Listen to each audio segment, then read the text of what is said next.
सुप्रभात विद्यार्थियों।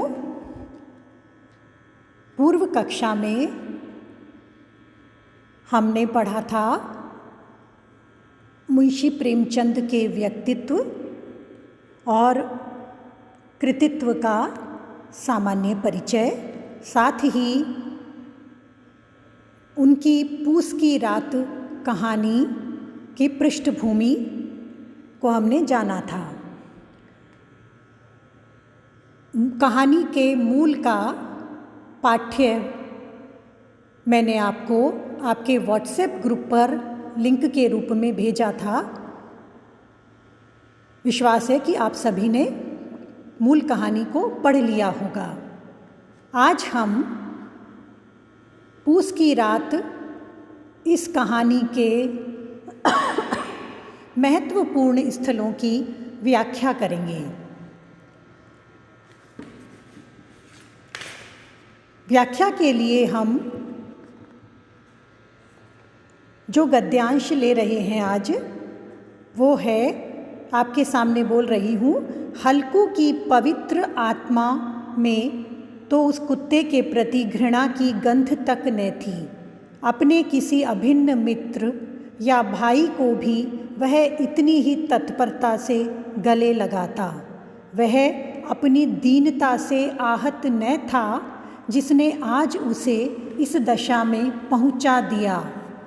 नहीं, इस अनोखी मैत्री ने जैसे उसकी आत्मा के सब द्वार खोल दिए थे और उसका एक एक अणु प्रकाश से चमक रहा था। यह गद्यांश आज हम व्याख्या के लिए ले रहे हैं। सबसे पहले प्रसंग में हम लिखेंगे, यह अवतरण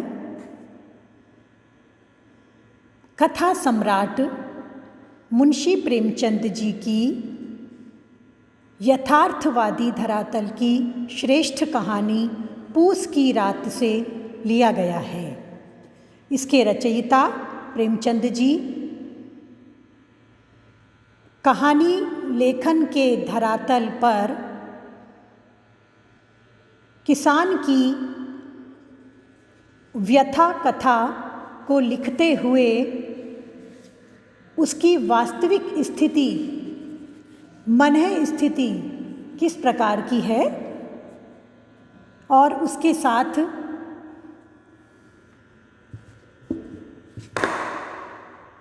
किस प्रकार से वातावरण की सृष्टि रहती है।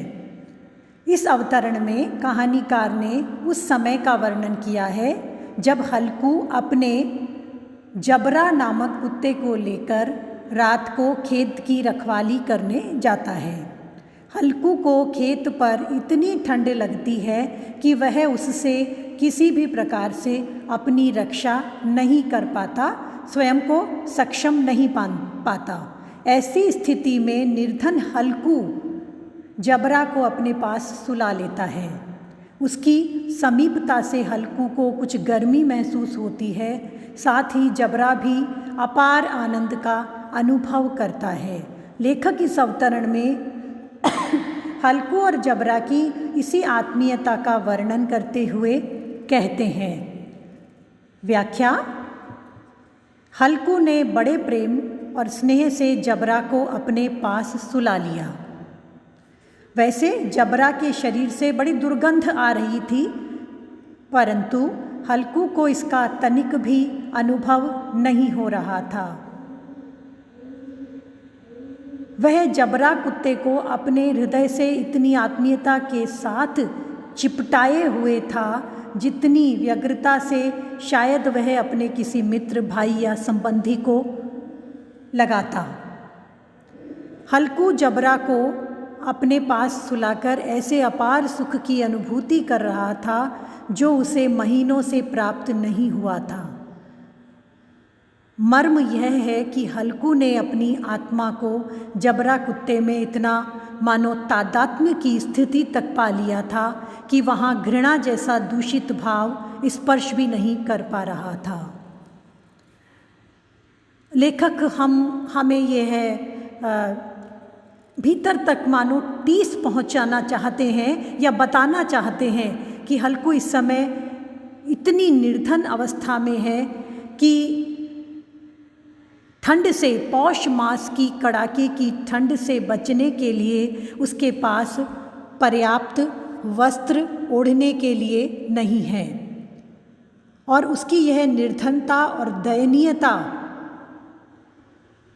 जैसे मानो वो उसे भी हरा रहा है, अपने जबरा नामक कुत्ते को अपने समीप रखकर और उसकी समीपता से ऊष्मा महसूस करते हुए सोने का प्रयास कर रहा है। सत्य यही है कि यदि हल्कू की इतनी दीन अवस्था नहीं होती तो वह अपनी दीनता की चिंता न करके कुत्ते के साथ हुई अपनी अद्भुत मित्रता के आनंद में आत्मविभोर था। इस मित्रता ने उसकी आत्मा के सभी द्वार खोल दिए थे। विद्यार्थियों, आत्मा के सभी द्वार खोलने का भाव ये है कि छोटा बड़ा, मनुष्य पशु, जातीयता, मानो यहाँ सब तिरोहित हो गए। इंसान एक कुत्ते को अपने परम मित्र और हितैषी के रूप में मानकर और उस जीव में भी मानो पशुत्व के स्थान पर आत्मीयता उदित हो गई हो और दोनों एक दूसरे की साथ अणु अणु में अनोखी मित्रता के प्रकाश को अनुभव कर रहे थे। हमें सुनने में अजीब लग सकता है और पढ़ने में भी, किंतु कहानीकार उस स्थिति की ओर संकेत करना चाह रहे हैं कि निर्धनता हल्कू नामक उस किसान की बेबसी को या वहाँ तक ले गई कि खेत की रक्षार्थ वहाँ पर सोने के लिए और ठंड से बचने के लिए भी उसके पास पर्याप्त गर्म वस्त्र, ऊनी वस्त्र नहीं थे।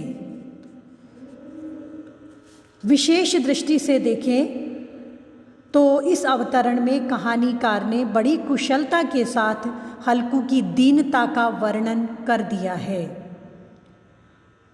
अप्रत्यक्ष रूप से मानव की मित्रता पर, मानव के रिश्तों पर, मानव के अपनेपन के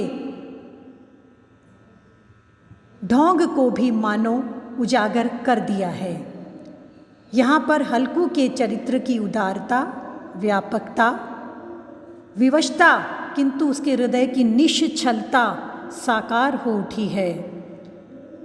यहाँ कहानीकार ने यह भी दिखाया है कि हल्कू अपने जबरा कुत्ते से असीम स्नेह करता है। वह उसे अपना कुत्ता न समझकर सच्चा मित्र और हितैषी के रूप में अपने साथ रखता है।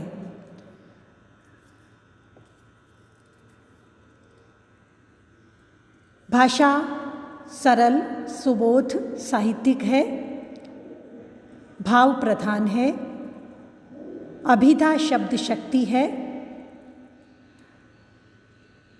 और हम देखते हैं कि किसान की विवशता का प्रतीकात्मक दृष्टिकोण से कितनी सुंदर चतुराई के साथ यहाँ अंकन किया गया है। अब हम दूसरा गद्यांश महत्वपूर्ण स्थ प्रसंग लेते हैं। इसी कहानी से आपके समक्ष बोल रही हूँ। आप अपने लिंक में जो कहानी भेजी गई है अथवा पाठ्य पुस्तक है तो उसमें इसे देख सकते हैं। उस अस्थिर प्रकाश में बगीचे के विशाल वृक्ष ऐसे मालूम होते थे मानो उस अथाह अंधकार को अपने सिरों पर संभाले हुए हों। अंधकार के उस अनंत सागर में वह प्रकाश एक नौका के समान हिलता मचलता हुआ जान पड़ता था। हल्कू अलाव के सामने बैठा आग तप रहा था। प्रसंग। प्रस्तुत पंक्तियाँ प्रसिद्ध कहानीकार प्रेमचंद द्वारा रचित पूस की रात कहानी से उद्धृत की गई है। पौष मास की कड़कड़ाती ठंड।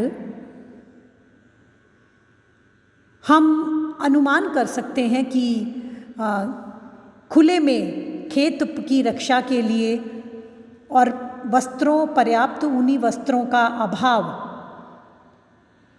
हल्कू को किस प्रकार की अनुभूति तक ले जा सकता है। हल्कू अपने खेत पर जबरा कुत्ता के साथ ठंड से ठिठुर रहा था। उसने जब यह देखा कि उसकी दोहर से जो चादर, एक वस्त्र बहलाया है अपने को बचाने के लिए ठंड से, उससे ठंड नहीं रुक सकती, तो पास के बगीचे से सूखी पत्तियां एकत्र करके उसने अलाव जलाया, जिससे कुछ अग्नि हो तो उसकी ठंड रुके। अलाव जलने से जो प्रकाश फैला और उसमें प्रकृति का जो दृश्य प्रत्यक्ष हो उठा, उसी का यहाँ पर कहानीकार ने चित्रण किया है। हम सब ये जानते हैं कि लेखक संवेदनशील मानव होता है और विशेष रूप से प्रकृति, उसके किसी भी प्रकार के लेखन में प्रकृति का आलंबन अथवा उद्दीपन के रूप में सहयोग स्वाभाविक ही बना रहता है। व्याख्या। लेखक कहते हैं कि हल्कू ने जो अलाव जलाया था उसका प्रकाश कभी अधिक और कभी कम होता रहता था। वो जो पत्तियों को एकत्रित करके हल्कू ने जो अलाव जलाया था, जो अग्नि को प्रज्वलित किया था, वो पत्तियां, सूखी पत्तियां, जब उसमें पत्तियां डालते थे तो वो तेज होती थी और फिर कुछ भी कमी आने पर वह प्रकाश मध्यम कम तेज होने लगता था। उसका कारण यह था कि यह पत्तियों का प्रकाश अत्यंत क्षणिक और अस्थिर था। भाव यह है कि जब अलाव में सूखी पत्तियां पड़ती तब तो उसका प्रकाश अधिक हो जाता, और जब पत्तियों की मात्रा कम हो जाती तो प्रकाश मंद पड़ जाता था। इस अलाव के अस्थिर प्रकाश में खेत के पास के बगीचे के बड़े बड़े लंबे लंबे जो पेड़ थे वो ऐसे प्रतीत होते थे मानो अंधकार को उन्होंने अपने सिरों पर उठाकर रख रखा हो। अभिप्राय कि अलाव के प्रकाश से बगीचे के पेड़ों का नीचे का भाग तो आलोकित हो रहा था, परंतु उनके ऊपर के भाग पर अंधकार का साम्राज्य था। कहानीकार अंत में कहते हैं कि अलाव का प्रकाश तो समाप्त होने जा रहा था, वह क्षणिक प्रकाश अंधकार के विशाल सागर में एक छोटी हिलती डुलती नाव के समान प्रतीत हो रहा था। विशेष देखें तो प्रस्तुत पंक्तियों में लेखक ने अप्रत्यक्ष रूप से हल्कू के जीवन की निराशा का चित्रण किया है। यह अंधकार निराशा का प्रतीक है। चारों ओर से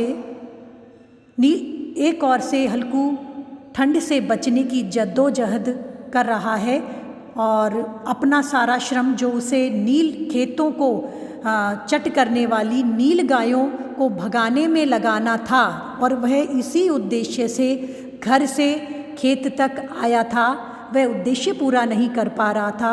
दूसरी ओर जो वह स्वयं को और जबरा को ठंड से बचाने के लिए अलाव जला रहा था, वह भी सूखी पत्तियों के अपर्याप्त शक्ति के कारण अंधकार को पूर्ण रूप से नहीं मिटा पा रहा था। अर्थात न तो उसकी सर्दी, उसकी ठंड रुक पा रही थी और ना ही उसके जीवन के निराशा भरे जो अध्याय सामने आने वाला था वह उजाले में परिवर्तित हो सकता था। यहाँ पर प्रकाश हल्कू की आशावादिता का प्रतीक है। परंतु वह आशावादिता क्षणिक है। मानो उसके अंतर्मन को भीतर ही भीतर ये उद्वेलन चल रहा है कि मैं ठंड से बचने के लिए ये थोड़ी सी गर्मी प्राप्त कर रहा हूँ, पर रात भर में ये गायें, नील गायें मेरा खेत चर जाएंगी और सुबह मुझे निराशा चारों ओर से मिलेगी। जीवन की कठिन परिस्थितियों के प्रतीक के रूप में हम देख सकते हैं कि यहाँ उजाला अंधेरा प्रयुक्त हुए हैं। भाषा सरस, परिष्कृत और काव्यात्मक है। प्राकृतिक चित्रण है। प्रसाद और माधुर्य गुण है। लक्षणा शब्द शक्ति है। कोमला वृत्ति है और भाव बहुत गहरा है। किसान की पीड़ा। कृषि प्रधान देश में किसान की निराशाजनक आर्थिक विपन्न स्थिति, दूसरी ओर हरे भरे खेत को चरने के लिए खेत की ओर आती हुई कष्ट के रूप में कष्ट को बढ़ाने वाली निराशा को जन्म देने के लिए आगे बढ़ती हुई नील गायें। इस प्रकार से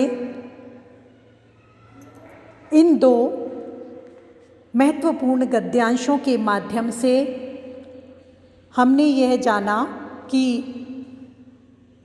पूस की रात यह कहानी किसान के बाहरी परिस्थितियों और अंतर्मन के सरस गुण इत्यादि को रेखांकित करते हैं। अगली कक्षा में हम इस कहानी की मूल संवेदना